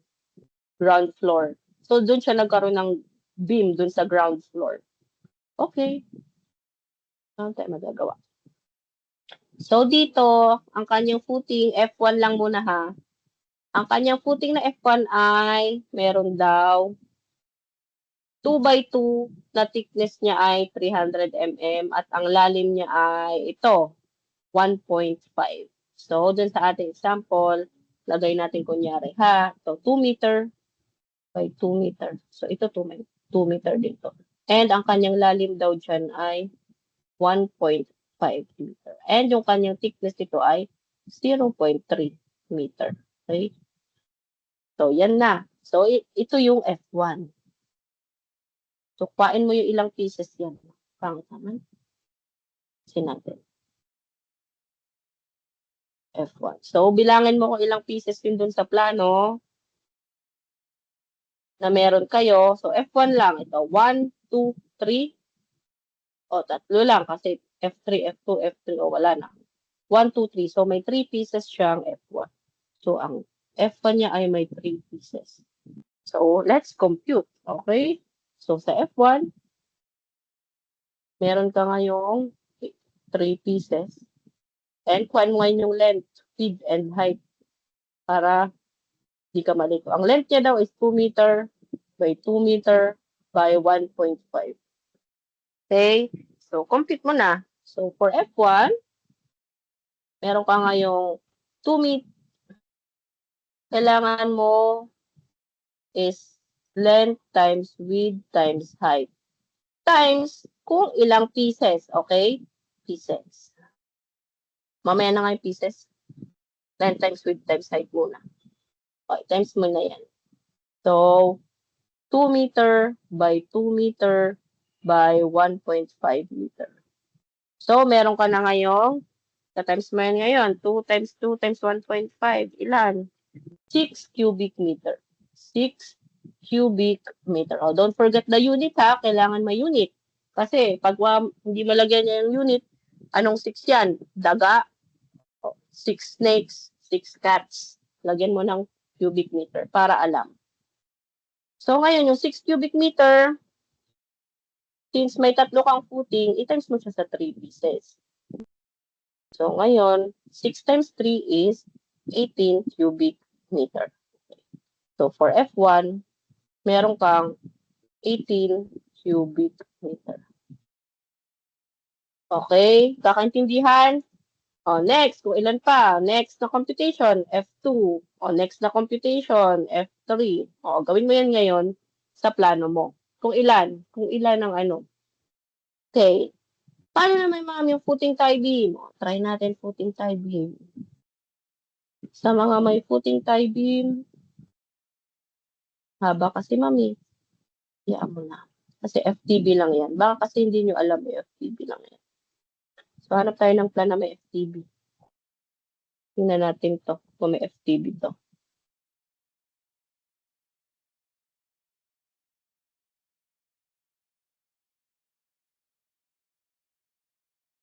TB, ito, tie beam. Ayun. Ito, sakto. Kung makita nyo, class, ang tie beam niya ay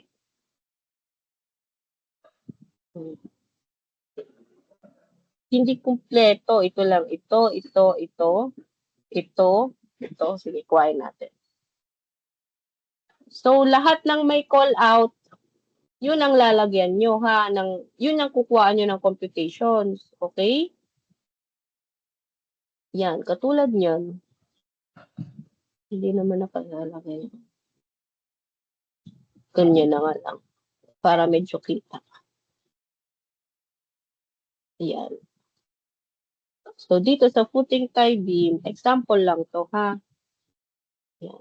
So, sa footing tie beam, saan dito yung mga tie beams? Highlight mo para makita mo ito. Saan pa? So, tie beam, pinaikutan niya yan.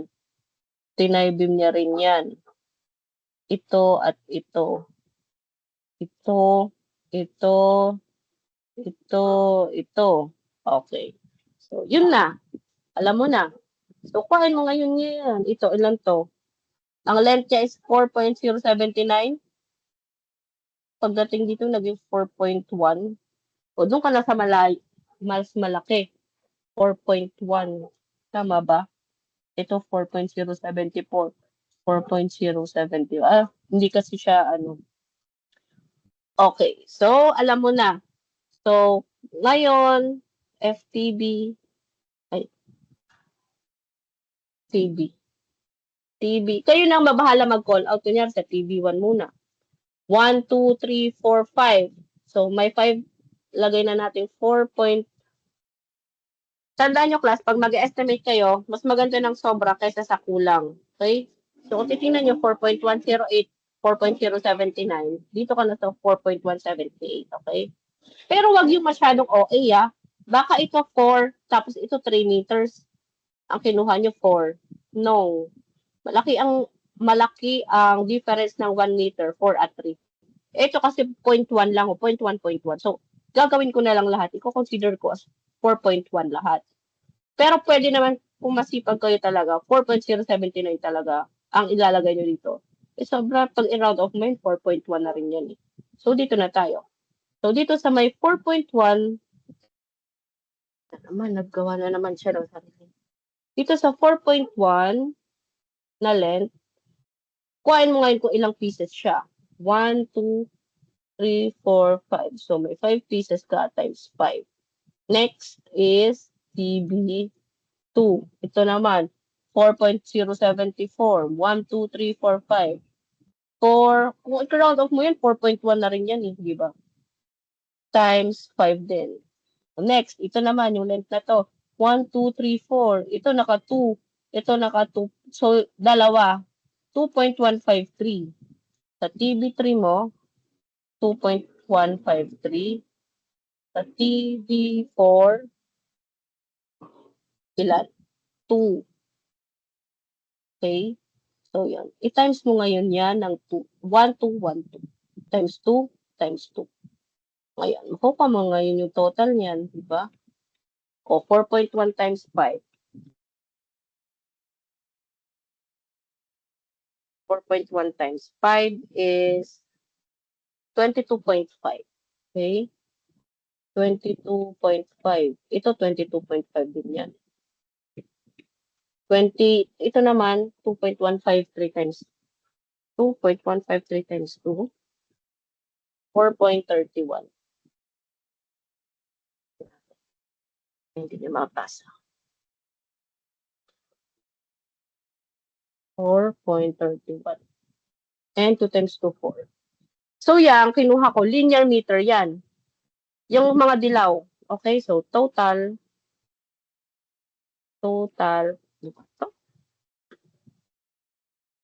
okay. Total length in meter of TB is ilan? Plus mo lahat yan. 22.5 times 2 plus 4.31 plus 4. 53.31. 53.31. Sorry. 0.31 meter.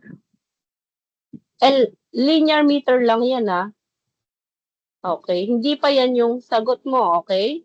Kasi kinukuha mo yung excavation, which is, dapat na unit is cubic meter. So, isang length pa lang yan. So, ngayon, kukuhain mo ngayon yung section niyang TB mo dito sa plano. So, hanapin mo dito yung TB niya. Ano ba yung TB mo dito, boss? Ito, strap beam, tie beam. Okay. Ito, column schedule. Column schedule daw. Ito, grade beam, C-beam schedule. Ayan, nakasulat to. Grade beam, C-beam schedule. Punta ka ngayon sa beam schedule ng ayun, TB1, TB2. TB1 at TB2 pa pala. Pero same lang naman sila ng, saan yung class? Same sila ng size. 200 by 450. Okay? 200 by 450. Pero, ang 450 mo, hindi ito yung kukuhain mo. Wait lang. Hanapin natin yung kaninang detail. Ayan o, strap footing. Grade beam. Nakabaon siya ng 200. Okay? So, ngayon, yun nga sinasabi para maging maganda kang estimator, kailangan mo na-visualize mo agad. Okay? So, since ito yung grade beam, lagay natin to ha. Para hindi na ako mag-drawing. Tingnan nyo to. Yan. So, kanina ang sabi ng beam daw is, ano yun? 200 by 450, tama ba? 200 by 450. Ano yun? Ay, ano ba yan? Ito pala. 200 by 450. O, tama. So, 200 by 450 daw. Ang iyong tie beam ay nandito, 200 by 450. So, ibig sabihin, yung grade beam mo na to ay 450. Ay, joke lang. Grade beam yan. Dito tayo sa tie beam. Tie beam pala tayo. Ito. Ito yung strap tie beam. Okay, ito. So, yung length mo daw ng strap tie beam ay 450. Ibig sabihin, yung lalim ng excavation mo is dapat hanggang dyan. Okay? Dapat hanggang dito. Okay? So, paano mo makukuha yan, ma'am? O, edi visualize mo.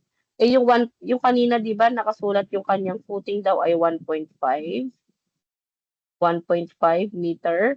And then, nasa ibabaw lang siya ng footing. Ibig sabihin, yung thickness ng footing mo, i-minus mo siya dito. So, 1.5 minus yung thickness ng footing is 0.3. Kasi yung 1.5 hanggang dito sa dulo eh. Okay? So, nung magma-minus ka ngayon ng 0.3 na thickness, makukuha mo ngayon yung strap footing. Okay?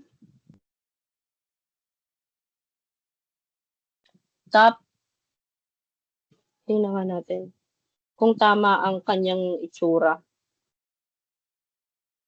Okay? Tingnan natin kung tama. O, hindi pa pala. Nakaano siya o. Talagang medyo dikit na dikit siya, class. Yung tie beam niya is dikit na dikit. Nakita nyo? Medyo angat lang siguro to ng something. Gitna. Nakita nyo ito? Nasa 0.15 siya. So, hindi siya nakapatong, kundi nakapalaman siya dito. Dito. Okay. So, baguhin natin. So, depende yan sa plano nyo kung saan nakalagay. Okay, class? Yung inyong... So, hindi siya 0.5.3. Okay. Hindi pala. Kasi,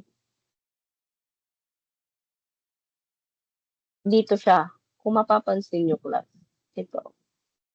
Dito siya. Ito yung end. Ito yung end ng footing mo. Ng tie beam mo. Eh, ito yung footing mo. Color blue ko yung footing, ha? Color blue ko yung footing. Ito yung footing mo. So, gumit na siya. Ibig sabihin, umangat lang siya ng 0.15. Okay? So, kung ito yung footing mo, sorry. Lalakihan ko lang para mas magets. Kung ito yung footing mo, andito ngayon yung tie beam mo. T-beam mo. Sa gitna. So, kung ito 0.3, ito 0.15. Kasi kalahati lang. Okay? Kalahati lang ng 0.3. So, umangat siya ng 0.15. So, ibig sabihin, ng ating computation is, ng height mo, ng footing, ng lalim ng iyong kukuhaing tie beam is from here, dito lang hanggang dun sa natural grade line. Ito yung H mo. Okay? Yan yung H mo. hanggang dyan. Yung H mo ngayon is yung 1.5 kanina na height ng footing depth mo, minus mo ngayon yung 0.15. Okay, so ilan yan? 1.5 minus 0.15 is 1.35. 1.35. Okay, meron ka na ngayong height na yan. Okay, so dito na tayo. Meron ka na. So 200 na. So since ito, pag ang width niyan is 200 mm, di ba? 200 mm. Instead na 450, since hindi naman thickness ang kailangan mo kundi yung lalim. Ang ginagamit natin is 1.35. So, ang length mo ay wag malilito ha. Ang length mo is yung total length na nakuha natin kanina, 53.3. 53.3 meters. Ang width is yung width ng footing mo, which is yung 200 mm or 0.2 meters. And yung height or yung lalim ng excavation is 1.35 meters. So sa volume, kailangan mo ng meter times meter times meter, which is itong length times width times height, which is ilan? 53.3 times 0.2 times 1.35. Okay? So, anong compute?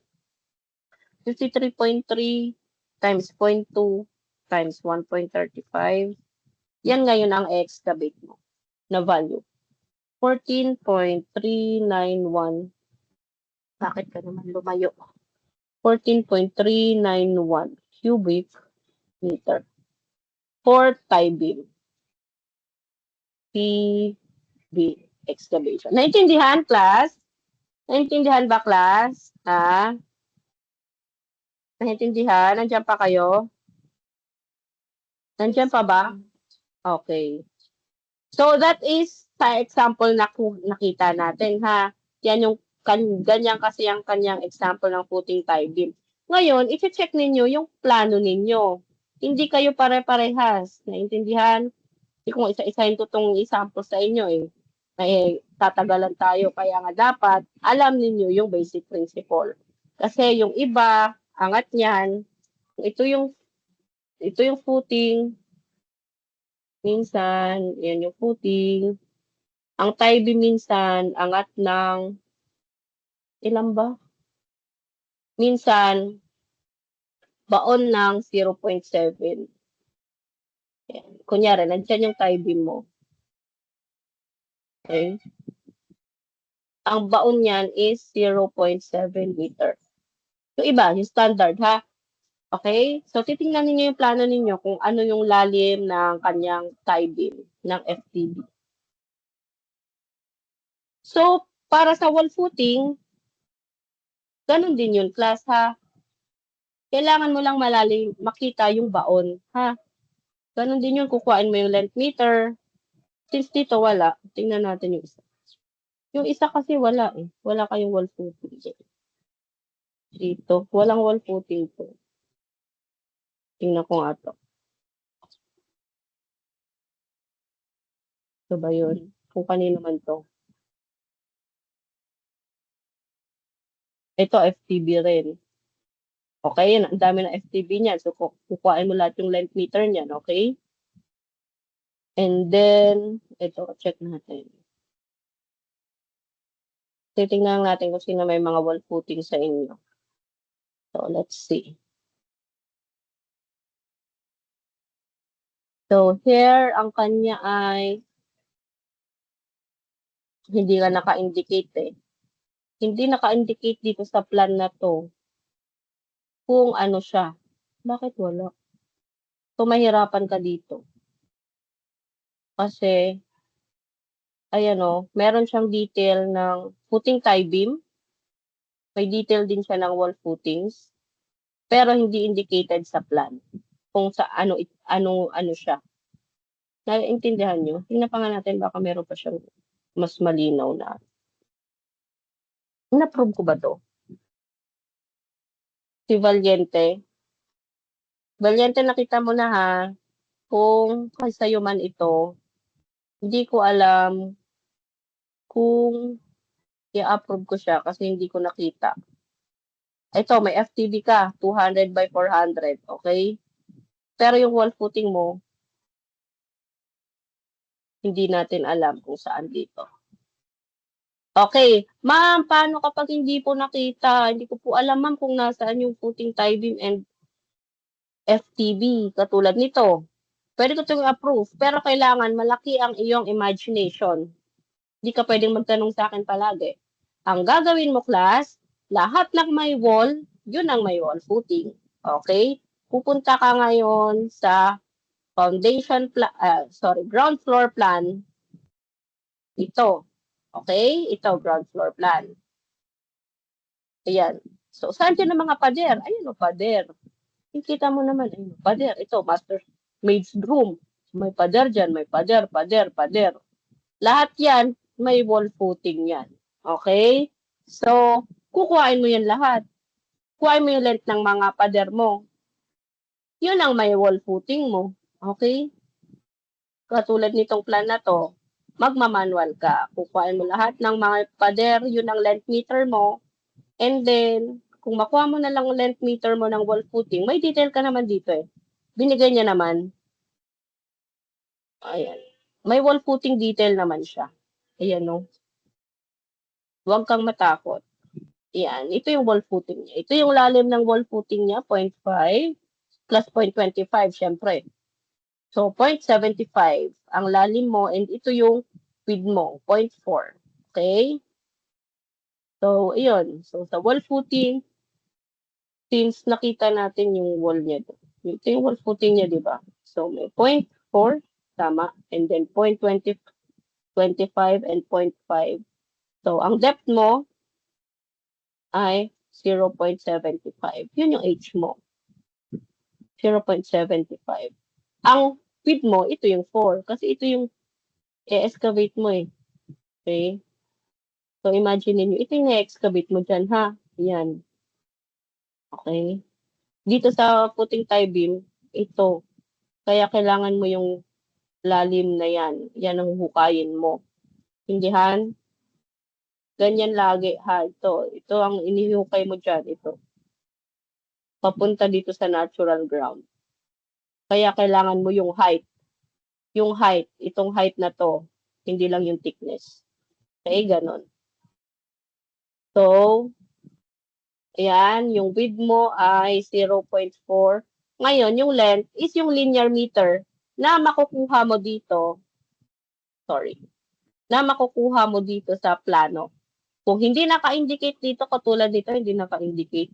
Ayan, ito. Ano to eh? Wall footing to eh. Ito yung maid's room kanina, di ba? Yan. Lalagyan mo yan.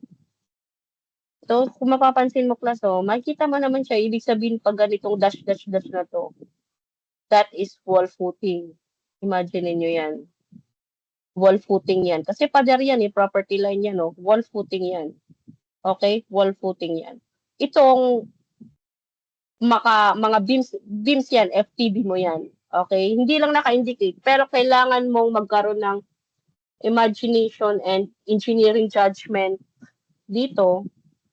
Kaya mag-gets mo na FTB yan. So, makakakuha ka pa rin ng values mo. Okay? So, yun. Yun ang gagawin ninyo, class, ha? And then, yung length mo is yung linear meter, total linear meter ng walls. Makukuha mo na ngayon. Okay? Yung volume for walls ng wall footing mo. Naintindihan, class? Naintindihan? Naintindihan ba, class? Yes po. Okay. So, last is yung backfilling. So, backfilling, minus lang yung class, ha? Yung next is number what? Yung backfilling natin is number 6. Number 6. Lagpas na ako ng ano, I'm so sorry. Kailangan lang natin itong tapusin. Itong backfilling na lang naman. Backfilling. So, sa backfilling, i-minus nyo lang yung lalim ng thickness. Okay, ganun din naman yun eh. So, katulad nito kanina, yung footing mo, 1.5. Ngayon, yung height mo, 1.5 minus 0.3 lang. 1.5 minus 0.3 is 1.2. Okay? So, ganun lang. Kasi yung tatambakan mo. Oh, diba ito yung footing mo. Ito yung footing natin. Okay, ito kanina yung 1.5. Backfill lang tayo. Ibig sabihin, ibahin natin yung kulay ng backfill. Gawin natin green. Yung backfill, ito lang, lupa. Ang ilalagay mo, cubic meter ng lupa, ang kinocompute mo sa backfill.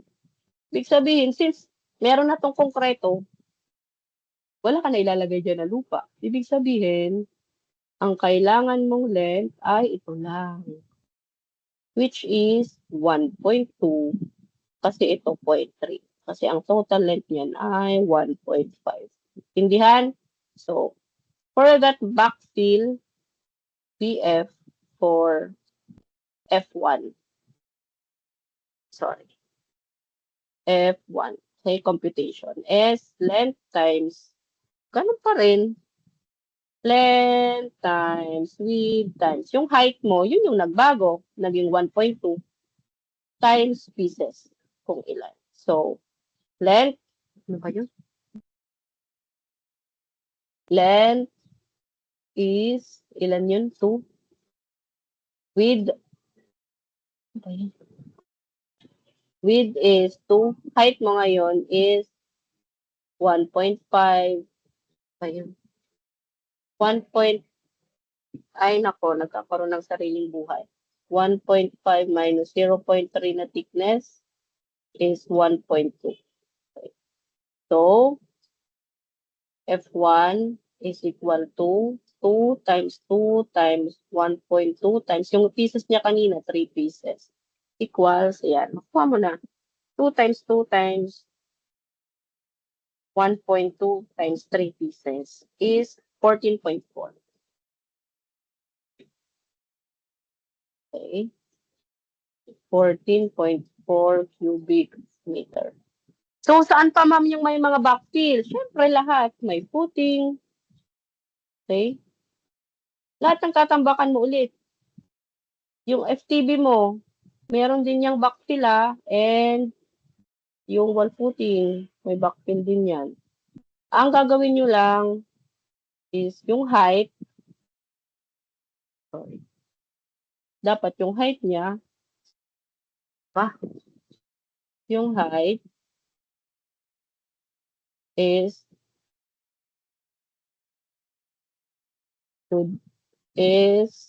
minus thickness. Okay? Magva-vary kayo sa thickness.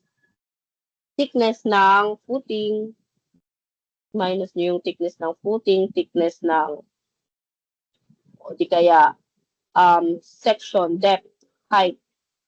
Height, thickness na footing, height or depth,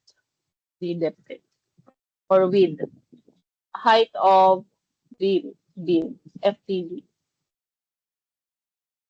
Example sa FTB, yung kanina, di ba?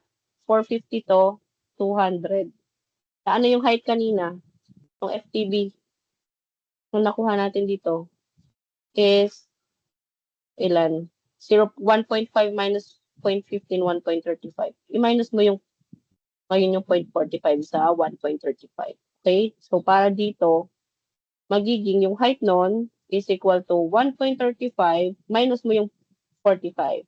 0.45. Ito na ngayon yung height mo sa FTB mo. 1.35 minus 0.45.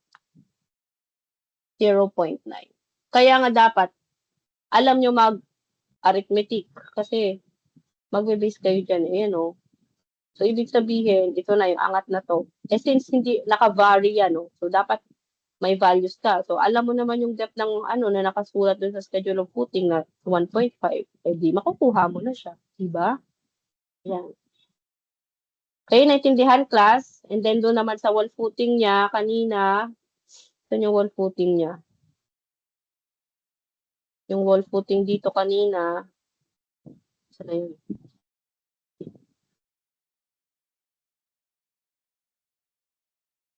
Ito ba yun? Walang footing. Footing.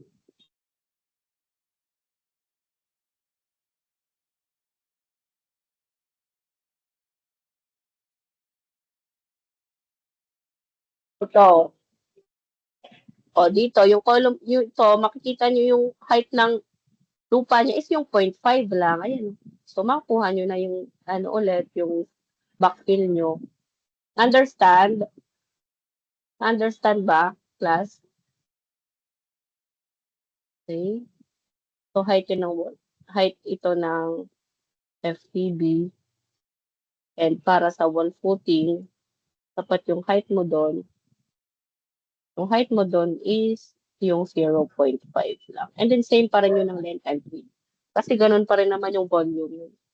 Naintindihan, class? Naintindihan ba? Yes po. Hello? Ayan. So, yun. Pwede na kayong, yung mga na-approve ko, pwede na kayong mag-start, mag-compute. Okay? And then, ang submission niyan is next week. Every week dapat kasi may ginagawa na tayo. Na-delay lang tayo kasi ngayong wala pang approved plan and nag-start tayo ng late. Pero dapat is magko-compute na kayo niyan. Kasi after tayo niyan is concrete works na ata ang ating computations. Okay, so para dun sa mga na-delay pa na plan, mag-PM na kayo sa akin para ma-approve ko na yung plan ninyo. Okay? And makapag-start na kayo. And then for submission nun is, pag mag-submit kayo, pipicturean nyo siya and then i-upload nyo. Magagawa ulit ako ng classwork assignment for this site preparation. Pipicturean ninyo yung gawa ninyo and lagyan nyo ng name ninyo, ha? Lagyan ninyo ng name every paper. Kung ilang paper ang nagawa ninyo, lagyan nyo ng name. Okay? Lagyan nyo siya ng name. So, kahit ilang page yan, mas maganda nga, mas madami kayong page na i-attach. Ibig sabihin, mas detalyado kayong mag-compute. Hindi nyo tinipid mag-compute. So, ilagyan nyo ng name kasi yung iba nag-upload.